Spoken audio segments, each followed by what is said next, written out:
Okay, so by way of introduction, my co-founder Henning and the main act today will take us through what is called Tmara and take us through what we call the science of market adoption. And is there hope for everybody around the room? Henning. Our dream started about a year ago. After around 18 years that I spent in consulting to business, helping them to deal with constraints. And myself and Anthony has been together for quite a while. And I said to him, you know what, startups are facing severe constraints. We are masters of constraints. Can't we have a look at those constraints that they are facing and see what can happen? If you look at the odds today in startups, it's not been improving. Not like in medical science, where you can virtually not die anymore. They can keep you alive continuously. But in startups, there is classic cases where 3,000 start and one will become a major success. And that odds has never changed. Why has humanity not solved a problem like that? Now, myself and Anthony is a little bit brave in saying that that is our vision going forward, is to break that constraint, to make it virtually a winning recipe. Is there something like a winning recipe?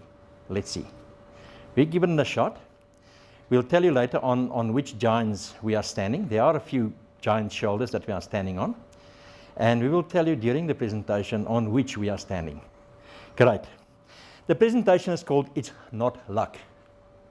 Previously, a lot of people believed that startup is luck. Is it truly luck? We don't believe so. Let's see. Just to define our own space, exactly where do we fit in, is we are talking about market adoption. You've got a great innovation, and you're now walking towards the market with your idea. And the moment you open your mouth the first time to the customer, your life and your misery has started. Up till that time, you are a major success, you are dominating the world and everything. But that moment, the moment that truth comes through, you are so prepared to see that first client, and you walk out there and said, what happened? Yeah, And then you get those ones that says, it's very interesting, but they never sign anything, They're just polite. So what happens is typically that, you're quite emotionally involved with your invention, and you truly are looking at the customer and you're saying, look at my product. And you're getting this long face. He doesn't know what to do with it, what you are presenting to him. Now, that's normally what happens to a startup, is that, yes, I'm great about it. I really spend a lot of time into it. And now we're looking at that. How do we move to where we can get this face, where you walk up to them and exactly fit that customer's expectation and everything perfectly with your one? Now, what we have found was, how many startups do you believe will face a market adoption constraint? Which means, a constraint is, I'm selling at lower rates than what I expected.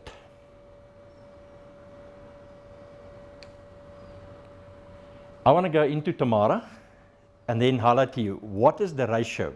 How many startups would start without a constraint? Do you know actually of one? No. So we can virtually say it's 99.9%. Tmara itself is the following process. I'm going to quickly introduce the process to you. I don't want to keep you in linger around what's the process and so forth. And then we're going to have a look at what problem this process is addressing, what's the solution, and then how do we do it. But I need to show you immediately this thing. And then you look at it and say, okay, it's fine. So tell me some more. When you start up with some innovation, you've got an invention, brilliant idea. Great. You want to take it and you want to turn your idea into clients. That's the key. Otherwise, why are you here? If you're not going to sell to clients, then enjoy your life, be a researcher, get some ideas. Somebody said to me, 12 ideas for 10 Rand. I'll buy 12 ideas for 10 Rand, But I'll buy one brilliant startup for 1 million. That's the problem, Many ideas. All right, what we have found was 99.9% virtually everybody faces a market constraint from day one. No matter how you look at it, The few that is battling not so much with this is the people like the Ubers. I think that there's now a race to see who can, from idea, get to a 1 billion valuation in less than 2 years. That's now the race, because it's just over 2 years now, the record. Now that guy normally, maybe he doesn't have a major market constraint or something, you know, but yes, that's what we're about. We're looking at that thing. And how can we diminish that risk? You facing that market constraint. Now we know what it does. It eats up your cash. It finally kills you, because cash is king. That's it. You can only, your runway, that thing kills runway. The bigger the constraint, the longer runway you require, you're not going to have a lift off here. And eventually people run out of cash, virtually. Right, so that's our space. That's where we deal. We don't come up with new innovations. We don't come up with new ideas. We virtually look at that constraint. That's our master. All right. What do we do within that space? Virtually saying, okay, there's your risk. That's your adoption problem. That's your constraint. And we follow 3 gates. We'll explain to you later the gates, exactly what they do and so forth, but it's a 3-gate process. If you don't pass gate 1, you're dead. Get out. Pass gate 2, out. So each gate needs to be passed in a very short period of time to get there. What we do is, we no longer look at your innovation and the features and benefits of it. Because you can give me a list of features and benefits that long. I'm going to go into the target market and I'm going to pull your innovation through. Instead of you pushing the innovation, I'm going to pull it through. Exactly what is his problem and how does your innovation solve his problem here. And what we do is we first look at 2 fundamental principles that guide our process, and we will explain later. Those 2 principles are so universal and so powerful that it defines the entire space of innovation. It's like gravity. Once you define the law of gravity, everything else is calculated from that perspective. These 2 principles are given to us by a guy by the name of Dr. Eli Goldratt. He invented a thing called the theory of constraints. And he gave us those 2 principles to work within the field of innovation. Right. Then we're going to go through and we're going to first have a look. What is the possible adoption rate that you could have with your innovation, given these 2 principles? We'll quickly scan your one, see what it is. It takes about a week, and we can tell you exactly that's what we think your possible adoption rate is going to be. Now, we're going to take that. If you're happy with that, then we're going to go to the next step, which is, what do we think is a probable one? And then we're going to go to a 3rd gate, which we call a proven adoption rate. Now, where do we get this? This is given to us by a guy by the name of Elon Musk. He said, if I can figure out something is possible, that I can go to Mars and come back on a return ticket, then the rest is probability. I need to figure out how to do it and put it in place and so forth. And we have followed that process where we can then go into proven as quick as possible. That process from start to end to here could be 3 months, done. We've proven your adoption rate. Let's say we came back and said that was like a specific customers, and we turned out that out of 10 customers, 6 bought. Done. I can then go and design a total business around that. I can go to investors and say, right, investors, the proven adoption rate is 6 out of 10. The investor says to me, do it again. Show me again 10 customers. I said, before I do that, just tell me how much money you're going to put on the table if it's again 6 out of 10. He says, that's the money. So I can design everything around that proven adoption rate. Because then I can see the whole thing. I can see exactly what we need to do. I can see the cost involved, the delivery, everything.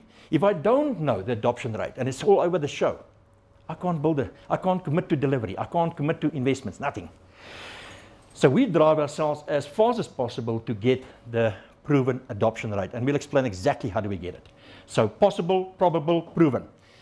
This is also crucial when you open a gold mine. The first, the investors will want to know, is there possible gold? Drill a few holes. Then, what is the probable amount of gold down there, and can we mine it? Can we extract it? And then, can you prove to me that what we can get? So dig a little hole and show me what we can get. And at that point, I'm actually throwing a lot of investment in. No mine will ever start without those 3 gates. Elon Musk doesn't go unless he goes to the 3 gates. So he had to prove his rocket going up. How many attempts was it? The 3rd attempt or the 4th attempt, he finally got it right. Now he's a billionaire over and over, you know. But yes, very good. So we're looking at that, and then there's one more giant that we're going to look into, and that's the one that designed the life cycle of any innovation, and we'll come to that. Right, that's in essence. So that's Elon Musk. His statement was very simple. The first step is to establish that something is possible, and then probability will occur. And we know that he's going to be most probably named as the entrepreneur of the century. How many people don't know this guy? Just show of hands. He's actually from Pretoria, Boisay, South African. He's invented so many things. PayPal was his first company, or something like that, and there's a whole lot. You know. Very famous guy in terms of entrepreneurial stuff. Right. I'm going to now tell you, what problem does Tmara solve? We know it's attempting to break that constraint between an idea and clients, the adoption rate. And I'm going to now look at you, because unless we can truly understand the problem, we cannot provide any solution to it. Now, one thing we've learned is that ideas never fail, only startups do. If I start talking to somebody with just an idea, I'm talking to the wall. They're honestly not listening to me at all. The moment they went to the market, they're absolutely listening to me. Because that's the first time that their reality has changed suddenly, you know. Ideas, they can always make a change. No, I didn't mean that, I didn't mean this. And they just keep on maneuvering because, you know, the customer will buy it. Why will he not buy it? You know, and I can't have any evidence until he meets the customer, right? Then, just to give him some ideas, this is international statistics. From around 3,000 ideas, 20 projects, 2 launches, 1 success. It's not great statistics. And then if you do have a business that is starting up, then within 10 years, 71% would have failed already. That's not very positive, you know, if you look at this a lot. So you guys sitting here, at least you've got a business already. Do you know how many people have attempted to start a business but never even gone into it? They just failed before you even started it. So you're in this race now, see whether you can actually survive. Great. Just some data, local data on that, based on ABSA's small business data. It goes up to 90% of failure rate, yes. over the 10 years. Yeah, we got it 1 out of 9 will actually virtually make it, yeah. Yeah, but everyone says 1 out of 9 after 2 years. Yes. It's not 2 years, it's 10 years. Yeah, because you know what? I can still sell my house, I can still sell all my my family stuff and everything just to survive. You know, how many people are on absolute minimum, you know? You know that Elon Musk, when he started PayPal, they wouldn't get any real profits for almost up to 10 years. So he sat with his co-founders and he said, on what minimum can we survive? And they come up with $13 per person per month. And I said, now I know the rest I can go and pump into my business. That's like crazy, you know, that they thought about that they're going to take a tough time, you know, to get through it. Yes, today he's sitting in a total different ball game, absolutely. All right, but then once you start your business, like you indicated, it's the great and then the absolute despair, you know, where you sit and you don't know, you don't understand what has gone wrong, you know. And so many of us can contest of that the adoption rate is too slow, there's a market constraint, I'm not getting traction, and I'm running out of runway. So that's the immediate effect that we're getting now. What does the market adoption constraint look like? Unless we know the animal, we can't deal with it. So we need to understand what that animal looks like. And I'll show you now. Here you come and you present to the market your beautiful benefits and features. Features, benefits. I can go to anybody's website, and on that website, I'm going to find features and benefits. Period. I will find it. And you present that to the market out there, and you say, right, fine. What is going to happen to your product now getting sold, whatever you do, is the following. Have you ever seen this graph called, the first person that will buy from you is called a visionary. He kind of thinks about you, you know, like, maybe I can figure out what I can do with your product. Yeah, I can do something with it. It's close, you know, close people and so forth, and then the next group that will start to buy from you is the early adopters, you know. Okay, it's something new. I like the angle on it. Let me try it. And then after the whole adopters, all the early adopters started to use it and so forth, they will slowly translate into the early majority. And then that early majority will translate into the late majority. And then they will translate into the laggers, which is the last people ever to buy new innovation. They will want to wait. Everybody else want to buy it, then I will buy it. And that's the way that your constraint is facing you.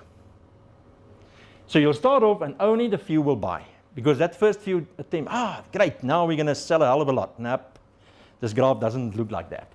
It goes exactly like this. And this was done by one of the giants to come up with this cycle. And everybody knows now the cycle, and there's some people saying that there's a chasm between those two, the early adopter and the early majority. That you need to really move because there's a lot of competition and things is happening at that stage and so forth. There's a whole theory around this. What I want to say to you is that there is crucial, when you present features and benefits, this graph will look like this. Now obviously, it could be a little bit not green. It could be yellow. Could be even a little bit worse yellow that you are facing, or it could even face a red. When you sit at that point and you're presenting it, you don't know what that graph is going to look like. Is it going to be a flat red? Is it going to be a green one? Could it even be an Uber one, which is a super green one? That they've covered virtually that space in such a short period of time. The market, the available market, which is the main cities. I think they're up to now 300 main cities in the world that they've covered. So they're virtually at the 90% level of what they wanted to target. But we don't know at that early stage. Do you know how many people missed the investment rounds of Uber that called themselves the best venture capitalist? And they claim themselves, I missed that round. I thought that idea will never fly, you know. How can that idea? Okay, pass it. Then, how many people put a lot of money into Segway? Do you know that their first round raised $173 million? After so many years, if not turned a profit yet. 5 CEOs later. Segway scooters have not turned a profit, and the last CEO, by accident, killed himself with a Segway. Just an accidental one, yeah. But great, so that is the constraint. You don't know. When you sit at that point, you don't know what is this graph. But everybody believes and hopes that they are a super green one. Then they start hoping for that. Then they start realizing they might be a bottom red one. All right. Our role is to figure out for you and with you, within a week, are you possibly a green or a red or a yellow? Are you probable a green, a yellow, or a red? And then, are you a proven green, yellow, red? And those are the typical times that we are looking at, that we could do it within. If you know within, let's say, 2 or 3 months that you are a proven green, we are building the business for you around that adoption rate. Whatever you've achieved, and it's a favorable adoption rate, we start building the business around that thing. Just tell me what your adoption rate is. Is it proven? And I'm start building a business around it. If I don't know what to commit. I can't commit to delivery, I can't commit to marketing, I can't commit to investments, I can't commit to anything. I need to understand that proven adoption rate. And once I understand it, then obviously we can start moving on it. All right. The solution, how do we approach this whole space? How are we going to now look at that constraint and then break it up into those manageable components, gate 1, gate 2, gate 3? Now, these are the founding principles for our entire idea. It is the law of gravity to flying today. Have a look at these 2 laws. They are so fundamental. If they are wrong, our entire approach is wrong. If anybody else has got something different from that, test whether their principle is better or less. We believe these are the fundamental principles for innovation. Right, this was been given by a guy by the name of Dr. Eli Goldratt, quite famous for what his entire research was about. Right, he said the first law is the following. Innovation can bring benefits to the market if and only if, and he's very clear on those words. We copied word by word what he said. He said, if and only if it diminishes a limitation for the target market, obviously. He called it the inherent potential value. Make very clear, he did not mention a need analysis here. He did not say solve problems for them here. He said remove a limitation for your market. We will come back later to what a limitation would mean. A limitation might be something that everybody assumes is a way of life, and they can't do it differently. Today, we are bound to live in this world until Elon Musk said, no, I want to go and travel space. It's possible. Yes, I can do it. How many people today still believe, that this is our world, the earth, Obviously, virtually everybody. And we are saying once he comes and he removes that limitation, on some of his other inventions, he's looking at the power cell or the power battery pack. He's saying, I want to remove the limitation of coal-fired power stations for the world. I'm going to take the sun, put it into a battery, and we're going to use that source for as long as we can. So yes, he's got certain things, but he's removing limitations for the world out there. We're going to have a clear view on what is a limitation and so forth, and then your innovation will be tested by us against that. Do you diminish the limitation? If not, you might be wasting your time. You are the same as something else out there, and you just maybe more of the same. We're just trying to optimize that. Are you bringing truly something new? If you're bringing something new, let's make sure the market understands what new value you're going to unlock for them. Right. Then secondly, and this is even more important than the first one, innovation is necessary but not sufficient. The market must adopt new rules to realize the full benefit. If you've been living with a limitation, you've developed certain rules to live with that thing. If you now come with a new innovation that breaks the limitation, be careful, the old paradigm, the old way, the old lifestyle will kill the new thing. My mother's got a problem with a smartphone. She's 81 years old. She calls me after 7 at night, asking me, are you back home? The old landline was, if you want to phone me after 7, then I'm back home. So now she's on the cell phone, but she doesn't know whether I'm back home. So just check, are you back home? She also had a problem with the buttons. The old phones had a big button. Now she holds that glass, and the thing starts and then it disappears, the button. So she calls after like 2 weeks. All the buttons are gone. So I said, okay, fine. She battled. The technology came without a manual in terms of how to mine the gold from that technology. All right, and that's the second part. It's not the ease of use, it's the ease of gaining the full value. It's not the ease of use. Ease of use, you can still not get any value. But how do I get the full value of what you're giving me? All right, we're going to go into those. These are the crucial parts. If anything of this is wrong, then our entire approach is not correct. All right. We're going to go into the first one, and let me show you a little bit about it. First of all, just before we go there, how does these two principles influence what we call that life cycle and that constraint in the following way?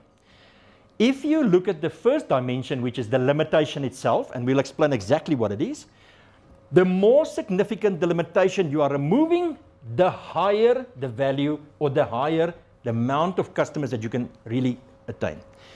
Uber crashed a major limitation, and we'll explain later what limitation it is. You can start thinking whether you can figure out what's the limitation Uber really overcame. And why did they grow to that level of a market and not stay down here? Then secondly, why did the Ubers move that way? They actually, over time, they reached that point much faster than any other innovation, really. How did they get that right?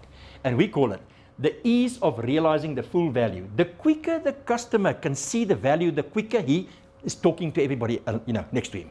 Word of mouth will spread. How many people have seen Uber ads on the TV? Have you seen any ads out there? Nothing. Because what it says on the box, you get. It works. It just works, And that's so powerful. I mean, Anthony is a classic case, He's just an Uber freak, But this is what we call up your limitation, and I can tell you immediately, if you do not diminish the significant limitation, I'll test your innovation, you're going to be down here. You can fight it. Segway did not diminish limitation where their target market was. They found it in a security market, yes, but that market was too small to support them. The other market just did not see any significant limitation from it. Obviously, if you don't have a limitation, forget even realizing the benefits. And then we'll also tell you, there were great inventions that got that part totally, utterly wrong. How to realize it. What was the change in the paradigm that you required for your invention? And or the old rules to the new rules, and they didn't do it. And we'll explain here. All right. This is how that then impact our constraints. And that's the way we want to influence that one. And we're going to highlight you also cases where we just now had a guy that started off and his adoption rate, himself testing it in the market, it was called Smart Rep, had a less than 1 out of 10 adoption rate. And he was going south. With that rate, he can't build anything. And we looked at the limitation, we looked at the rules, and he went back to the market, tested again 10, and now he's at 9. And he was so furious about the one that didn't buy. He's now on a mission to get that guy to buy. I said, forget that. We are building a business around you now. We're going to build a massive business with a hit rate, and that's cold call, eh? Cold call, 9 accepted out of 10. That's what we like, you know. All right, so we are saying we're going to seriously attack this odds that are against an entrepreneur. We are serious about that. All right, so let me explain to you, what does it mean, a limitation? What does it mean in numbers? What is impossible and that becomes suddenly possible? That for us is the key. What was yesterday in your target market's idea impossible that with your invention tomorrow becomes totally possible? If it's more of the same that there was, but I'm just giving him something a little bit more optimized. That's not invention, please. That is optimization. I'm talking seriously, innovation. You came with something brilliant, a breakthrough. It's removing something for the market out there. Yes. Let me show you a few innovations that still exist today. The water bucket. Just before the water bucket was invented, people had to stay close to a water natural source. They couldn't venture too far off because that's the only way that you could hold the water. Until one little bugger came up with a bucket. And I said, that's a great idea. I like that. You know what? If we can have a bigger bucket, we can actually carry this, and then we don't have to live here, you know, because it's quite dangerous. Well, I mean, all the animals will come here, you know. So we can actually say, security, so it immediately removed the limitation for them. The guy said, okay, but also for traveling, I used to travel from hole to hole to hole to hole to see my family. Now I can walk across. I don't have to do that. Great idea. Do you know, told today that invention is here, but just in different formats, is how to move water from the natural source to overcome it. It's brilliant. It must have worked. People would see it immediately and start using it because you are removing a massive limitation for that community there. Henry Ford said to people, if I had to go to the market and ask them what they want, they will tell me faster horses. They never knew about my car that I'm inventing, you know. How many times did Steve Jobs go to the market and ask them what they want? 0 times. He said that they cannot imagine what I can do for them. Their world is so limited that they cannot imagine what I can do for them. I will give them a new lifestyle, a new way of living, you know, that they cannot imagine today. It will not be in their needs. It will not be in their problems because they can't imagine it, you know. And that was his famed claim, you know, that he said, needs analysis are worth nothing for an innovator because you need to bring total new value. Right, let's look at another one that you might remember, SodaStream. Little bottle and then it puts a little carbonated gas into a little water and you can put some flavors in there, and that was a great invention many years back. Do you know that this thing is still struggling with adoption? And why would it be struggling with adoption? I thought it was diminishing a perfect limitation. Before that, before SodaStream, people could only satisfy their craving for sparkling soda drinks by buying ready-made sodas.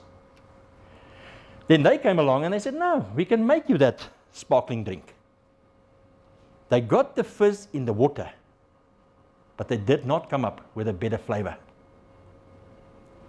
They went and said, I'm an Apple iPhone, and I'm Apple, and I will put on the apps that I like. Nobody else will put apps on that one. Apple would have been dead. They created a platform to put bubble into water, allow the world to figure out better flavor. But SodaStream still says only that flavor goes in there. It's crazy, you know. Do you know that the margin between that 1 liter and the price of a Coke is nearly 8 Rand? It's like 2 Rand 50 for a bubbled 1 liter. You can then, in the world, tell them, flavors, there's enough margin for us to play. There's 8 Rand per liter that we can play flavor. Then SodaStream should have said, you know what, I will put the platform, I will give you the channels. They got 48 countries that they are representing. They got so many things going there. I can take your flavor there.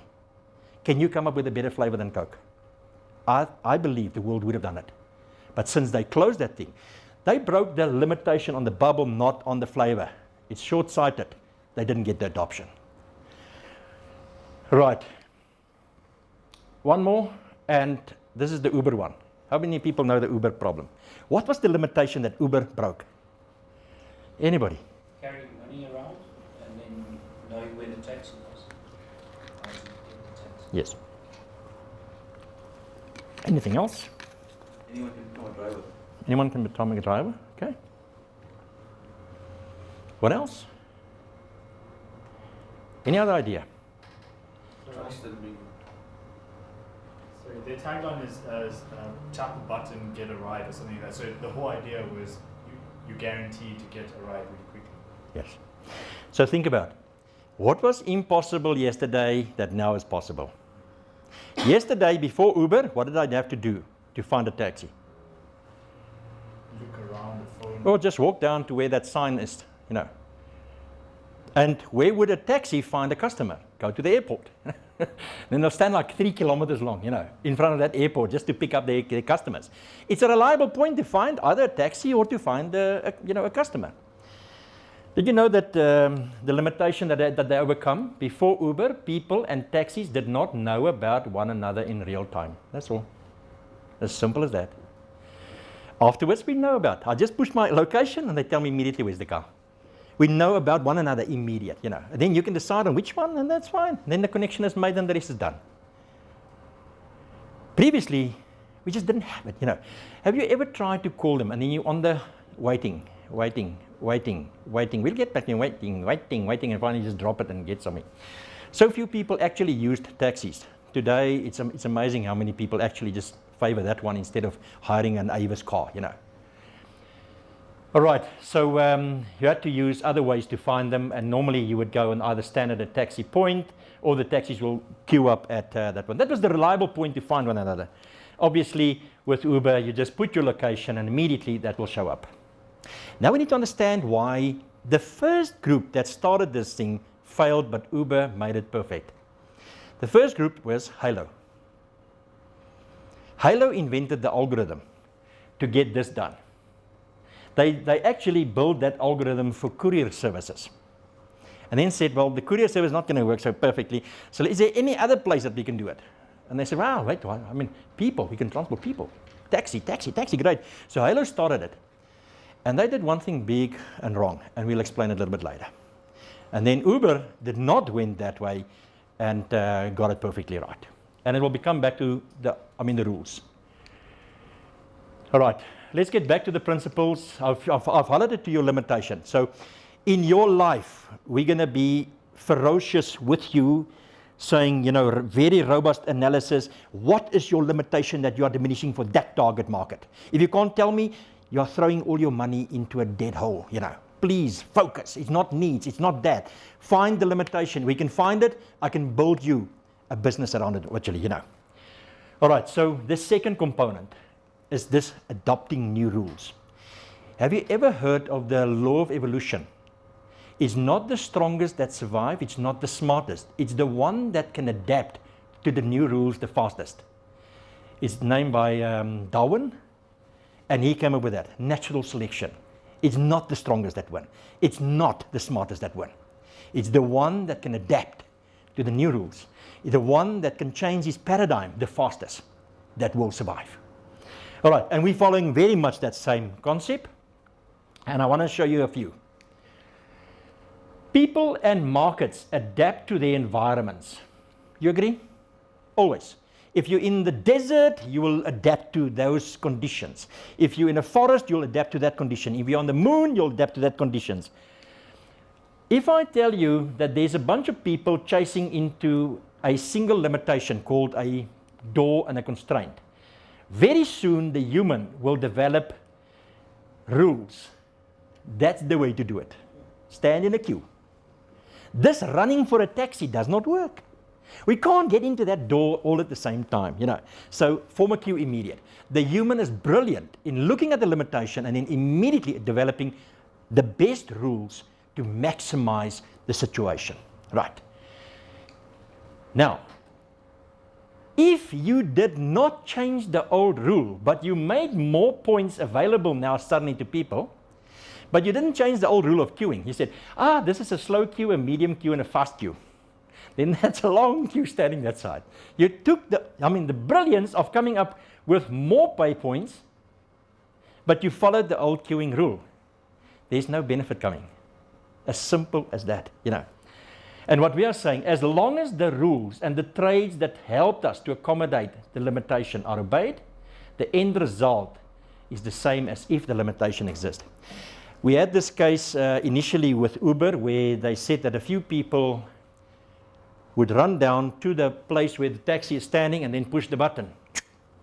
Uber, I'm waiting for you. I'm now standing below this. Where are you? I'm here. You know. So it's crazy. Or he would push the button, then run down to the taxi mark. He said, no, the new rule is when you push the button, don't move. You know, that's your location. Don't go anywhere, you know. It took a few, you know. Amazingly, people were still following the old rule. You have to move to a point where the taxi will pick me up. All right, this is crucial, and we will highlight to you that many startups are failing on changing the rules. All right, let me show you some more about the old rules. Today, human lifespan is limited to about 100 years. There's a hell of a medical force trying to crack that limitation. There is apparently now, but okay, just before I get to that, given that 100 years, humans have now figured out what to do at what stage in that 100 years. At 20, finish up your education. Start now looking at work and what you're going to, you know, earn your money and so forth. By 30, get a family, you know. And then around about 65, you need to start to retire, and 80, hope that your family will look after you, you know. And that was virtually like that. Even in companies, they will not allow you to pass that point of employment, saying you're now holding back younger people from a job, you know. Right. Now we have found this new chemical, and it's apparently close, that they can now extend life to another 100 years. So now it's 200 years. Wow. Let's follow the old rules. I'm sitting at frail care for another 120 years. That's crazy. So I have to do a few changes, you know. Like, for instance, how many presents do you buy when you're like close to 80? How big is the family at Christmas? You have to buy a lot. So you buy small ones and you buy many, you know. If you're 200 years, I don't want to do the calculation how big that family is going to be, you know. So one rule is no presents at Christmas, you know. Things like that, you need to really go and look into that. You know, how you're going to approach your education, your job, everything will change. Believe me, everything will change. Now, if this chemical does not come with the new lifestyle and the new rules, very few will be able to figure it out. Over time, the visionaries will first figure it out, then the early adopters, then the next. We can't wait. I'm going to take your startup idea and I want to put it, the idea plus the manual, how to mine the gold early. I don't want to wait for a visionary and a lagger and all those ones to figure it out. You know, I just can't wait. It kills my adoption. I need to figure it out ahead of time. Steve Jobs was brilliant in establishing new lifestyles. Go and have a look at this 1984 ad. It was shown once. He was selling a Macintosh computer. And on the entire ad, he never mentioned one single feature or benefit of his computer. The ad was just about killing Big Brother. You will have your own computer, you know. That was the whole thing. A new lifestyle. On your own, in your house, you will have a computer. You'll no longer be the slave of that big thing, you know, Big Brother. And it was the most famous one. He sold so many after that, you know, because you're selling a new lifestyle, you know, not features and benefits of a computer. And that made a lot of sense, you know. Right. One of the mysteries of life is when a company makes a fortune, but the customers never gets value. It's a company or a product called MRP, Material Requirement Planning. It was way in about early 1960s. It was the forerunner for ERP systems, CRM systems, the SAPs, and the big systems, information systems to companies.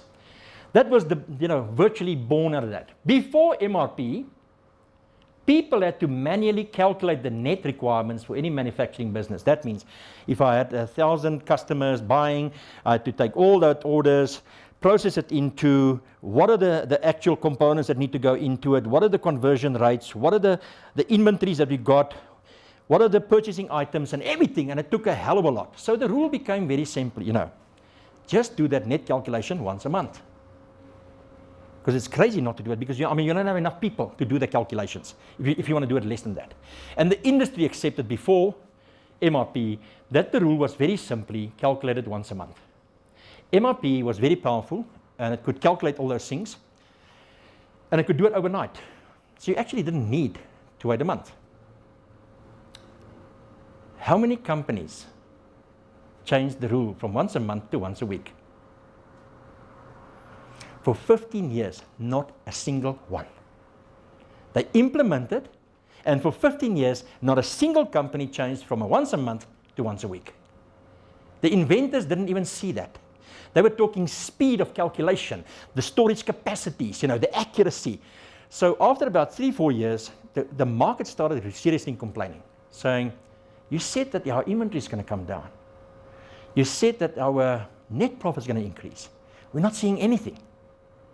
Now you can imagine, if I just use this supercomputer to do the whole thing once a month, what benefit do I actually get? The inventories are still 6 weeks to 8 weeks. Have you ever tried to buy furniture?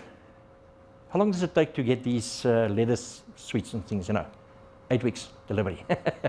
How many companies do you have to place an order and 6 weeks delivery? It's like somebody came and gave them this number? No. It's very simple. They're still following the once a month calculation. Thereafter, and Goldratt was himself involved with this. They then went to shorter lead times down to, I can now tell you that BMW is on a 3-hour planning horizon. The whole market will tell them within 3 hours, every 3 hours, what models they're going to make. What is pulling off the final, where the customers are buying. Suddenly there's more buying that, then they swing it that way. 3 hours is that window now. All right, it's just to give you an idea here. And what is the power of this thing? The technology MRP was worthless until the customer changed his rule. The value came from a new rule, a new paradigm, a new way of life. The technology only enabled that. Technology itself, your innovation can never bring value. It must be that the customer must change his life a little bit, and then he will realize massive value. That's the value proposition that you get. Did you know that programs like SAP, big ERP systems, incorporated the old rules? And finally, after almost 20 years, 25 years, they're now finally looking at value SAP. Eli Goldratt, this famous guy, had a huge fight with them, IBM and everybody, about that specific thing. He said, why did you go and took the old rules, incorporated into this brilliant new technology? And they just said, well, they're buying it. They're not going to get any value from it, but they're buying it. Now, that's fine. I'm not going to further into that. All right, if we implement MRP and keep the old rule, what benefit will we get? Zero. Believe me, zero. Yet we need to check with your innovation. Did you present with your market the new rule for them to mine the gold? If not, they're going to use the old rule and kill your innovation immediate. In mining, the rules are unbelievable. They can kill any idea immediate. We'll explain a little bit about explosives that are now on the market that will open up mining unbelievably, but the old rules will just kill it all the time. All right. When you've got a game changer, you've got a rule changer also, unfortunately. You didn't change the rule, adoption will be lousy, no matter how you look at it. Rather look at your invention to also incorporate the new rules. And then it will help you a hell of a lot. We know from your side, cyber logistics. In fact, the current industry is making money out of the inefficiency of the logistical system. The rules are written by the giants. You come up with a brilliant idea, they're going to ignore you. Not that you didn't come up with a great idea. The rules will kill you, Unless we can rewrite the rules into that market. Who are the target market that can change the rules? When you go to a market, talk to the guy that can change the rules. Otherwise, they'll say to you, very interesting, can do nothing about it. Right. We have found that 9 out of 10 game-changing startups do not consider the new rules, and they wait for the innovators, the early adopters, the market to figure out their rules for themselves. The adoption rate is going to be low. For somebody to go and figure out what you should have done in the first place, it's just taking too long, Right, that mechanism was designed on an animal with an old rule. He follows the old rule because he will always get out of a space. But that space will never allow him because he will never think that the opening is in the middle. He can never find it. The old rule works like that. That's the mousetrap perfectly work. It's working on the old rule of that animal, following that thing to get out. And because he doesn't quit on the old rule, he'll never find the opening. And what we are saying, as long as the old rules that helped us to accommodate and your market and are obeyed, the end result is as if that limitation still exists. If everybody had to run down with Uber down to the taxi point, and even the driver said, I'll get you at the airport point, I'll get you there would be no value, zero value. So change the rules, change the lifestyle, change everything. All right. Startups, you're facing a limitation. The limitation we've highlighted to you is a market adoption constraint. If you can govern your market adoption constraint, you can govern your runway, you can govern your investments coming in, you can govern building a business around it.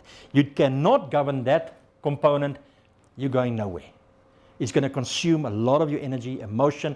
You know what normally happens is you start consulting in that business, Instead of selling your product, you start consulting just to stay alive, You find ways to stay alive, just to keep that thing going still, All right, the old rules are very simple. If you have a market adoption constraint, what we believe, everybody believes out there today, to break it, is to promote your features and benefits. The more features and benefits, the more. I look at their websites and it becomes endless, Endless features and benefits. That's the way to promote it, When I start talking to you, the first words coming out of your mouth is features and benefits, You talk about your technology. You have not even talked about the customer, what will happen in his life, how his life is going to change, anything, I'm going to show you this MRP system, where you'll see no feature and benefit at all in the offer that company then finally made to the market. All right, it's called a mafia offer. Mafia offer, there's two. Italian one and an Irish one. The Irish one, I just didn't understand the offer. But we're looking at the Italian one that you cannot refuse. We are taking your features and benefits that you got on your website and we turn it into a mafia offer based on the new value rules. What change in the customer's rule base will unlock the value that my technology enable? Sell the new value rule to them. Sell the 1 week. So let's have a look. MRP then went back, and this is a very short version of it, and they said to the market, if you are prepared to change your monthly net calculation to weekly, then MRP will guarantee, and this is a money back guarantee, a reduction in inventory, a reduction in lead time, and an improved customer service on the basis that you install the MRP system to enable the new weekly rule. Period. They sold unbelievable on that basis. The guy can he then find out exactly what can your IT system do? How many calculations per minute? You know, how many? And says, I don't really care, but I like that. Nothing was spoken about the technology itself and the features and benefits. Only what is going to enable the value rule inside that company. Once we hit the value rule, it's virtually sold. All right. So what we are promoting to startups is the following. Stop selling features and benefits. You're doing yourself no favor at all. I will now highlight also to you that you're actually killing your idea. Start selling a mafia offer based on the value rules. Figure out what's the value rule that the customer must adopt to get unbelievable value that's only enabled by your technology, and sell it on a guarantee. If he changes the rule, the value must come, and I will put a guarantee to it. If you truly think about it, it's actually stupid when the guy says to you, change from 1 month to 1 week and your inventory will come down. Afterwards you would say, but that's just logic. Yes, but the only enabler is the MRP system. That's the key then. Great, so we want to move from very confused customer to an extremely happy customer. How do we take an idea and turn it into a massive amount of clients? Make them mafia offers, an offer they cannot refuse. What was the one that the guy said, the true mafia offer is a smile, a good word, and a gun. And we got the deal. Right. I'm now looking at the process. How do we take you through? This is not complex stuff. It's based on 2 principles, very powerful. I can tell you why Twitter is hitting a wall now. I can tell you why Halo failed, and Uber is making a success. Halo went back to the taxi industry that were the custodians of the old rules. And they said, come sit here, listen very carefully to us. We are the custodians of this entire business. We are the mafia of taxi. You listen to us. They tried their best and they couldn't get a fast adoption. Uber said, forget them. They will never change. I'm going to new drivers with new cars that will adopt immediately the new rules. There is no old rules. I can find new rules. I can tell them immediately what it is. And they were just running away from the rest. Halo now claims that their biggest mistake was to go to the old industry. They didn't want to change. The inertia for changing the rules was so immense. Right. The process is simply, are your innovation a possible green, a possible yellow, or a possible red? You need to know it very early so you don't waste your life and time on it. I don't want to be nasty with you and say, no, it's a yellow or a red.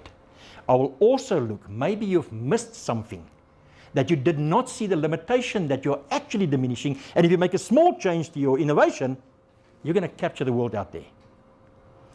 What we have found so far is 9 out of 10 missed the innovation to a limitation on their list of features and benefits. On their feature benefits, the real limitation is not on the list. That's how bad it is. The real thing that you're bringing to the customer is not on your list. 9 out of 10 innovations that we're looking at. Secondly, and what we do is we'll normally map it, and we'll tell you exactly from that map exactly where you sit, where that axis would be the value axis, and this is the realization. What are the rules that I can communicate to somebody else why this thing is so brilliant, to give me all the value? Just do it that way, it will definitely work for you. Right. You can imagine this one manufacturing company saying to his brother, who's also in manufacturing, and say, you know what, change your monthly rule to 1 week rule and use this, guys. It works. It does what it says on the box. Your inventory does come down. Your lead time does, The word of mouth can spread immediately. You look at a list of features and benefits, of which I only use a few. How will I word of mouth that thing? Because it actually doesn't do what it says on the box. There's no way that I can communicate that. I don't make it easy to carry the value to the next customer, because I will feel maybe it didn't work that properly for me. I can remember in my life I bought one thing from this mega advertising group. It was a golf stick, an iron, with a little Velcro strip that you stick onto the head, and then you hit this funny ball, and then it'll tell you where it sits, whether you hit it on the. I just could never get the ball to get stuck to the Velcro. It didn't do what it says on the box. I just chuck it away. I wouldn't tell anybody. because it didn't do what it says on the box. And we have to get your innovation for that target market, do what it says on the box. That's key for us. So we first do the limitation, then we do the value rules. We've got a set criteria of questions we go through, and we'll find the rule. Might not be an easy rule, but we'll find then also who can change the rule. You might be talking to a guy who cannot change the rule. You're wasting all your time and effort. And then thirdly, we put those two together in what is called the mafia offer.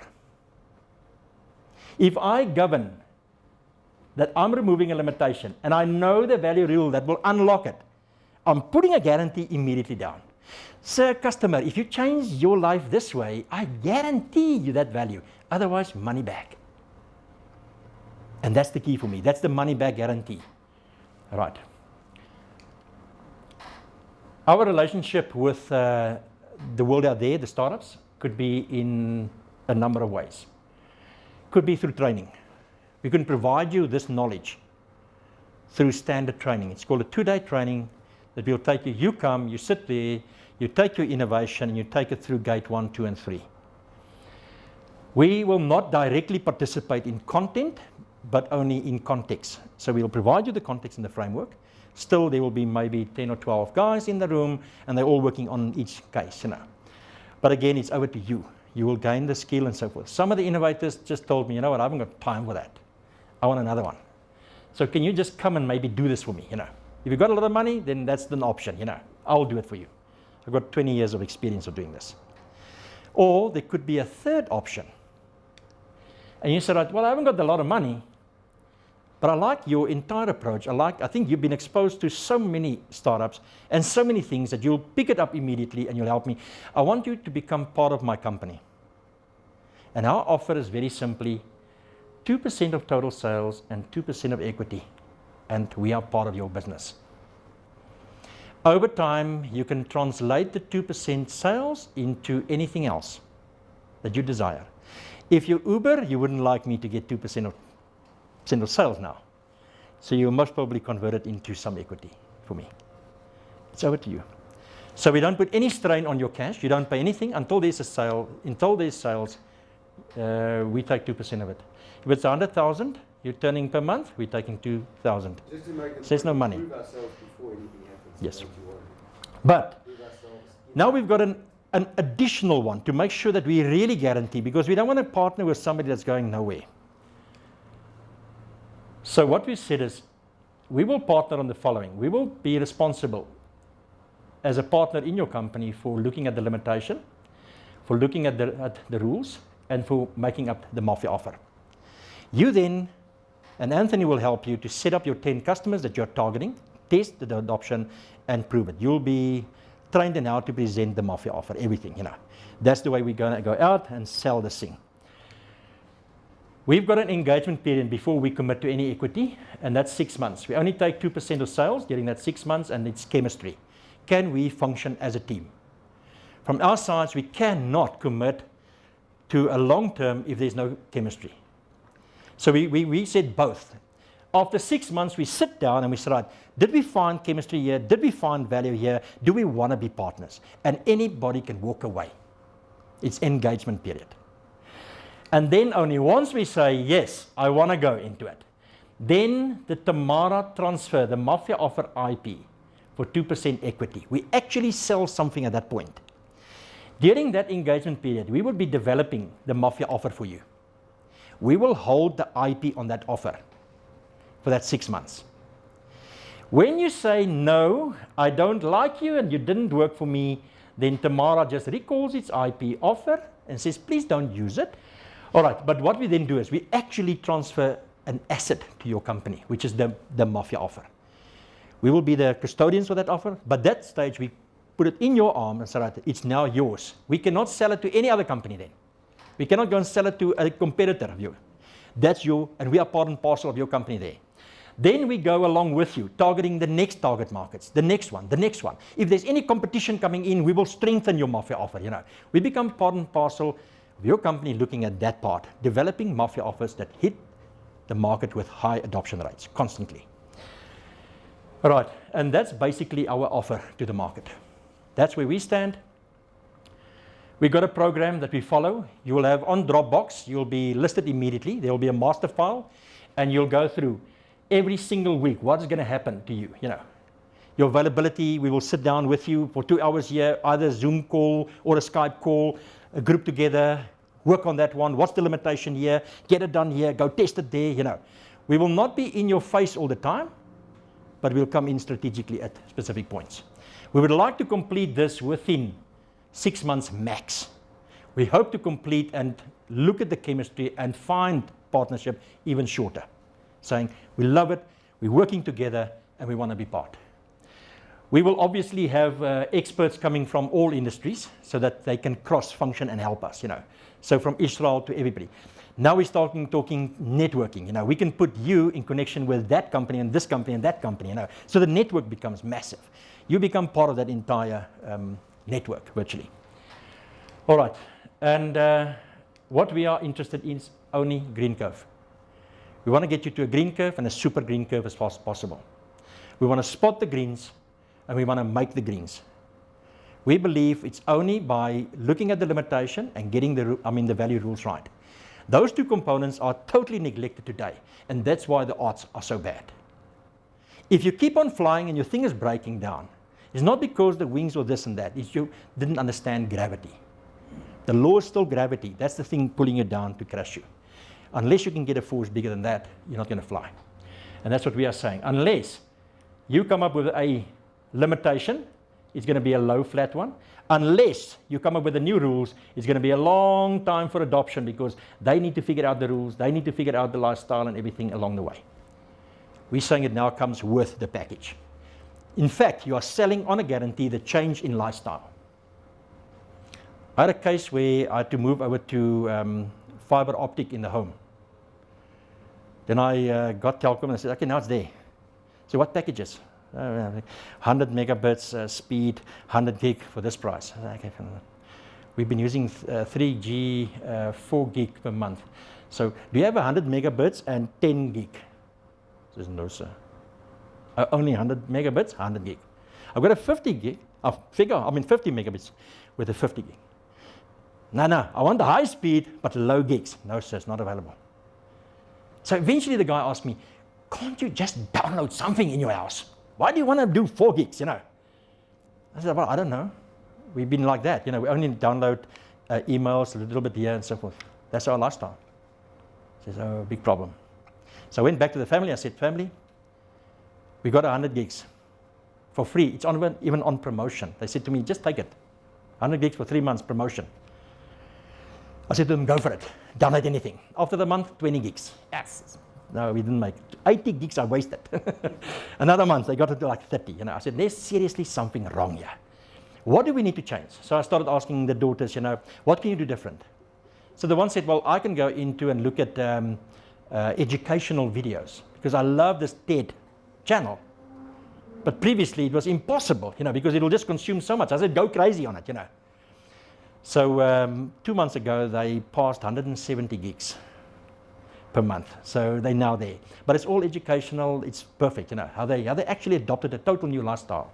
My wife is running with iPads. I bought old iPads just for screens. And she'll be in the kitchen just saying my recipes. And everything is there, immediate. And it's all on the Wi-Fi and it's through this and that, everything, perfect.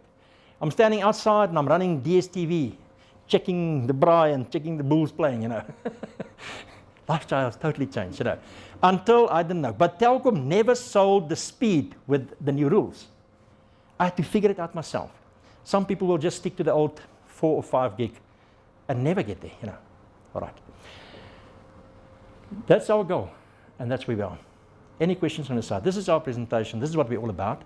I hope it opened up something, It really made you see something potentially that you need to go and check.